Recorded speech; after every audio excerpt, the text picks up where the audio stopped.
here I have my compass drawing robot.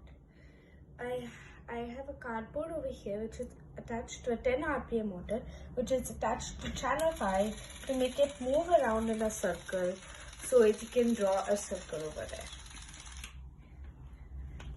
And we have two big wheels attached to 300 RPM motors attached to channel 3 and channel 4, so we can see, so it can move itself.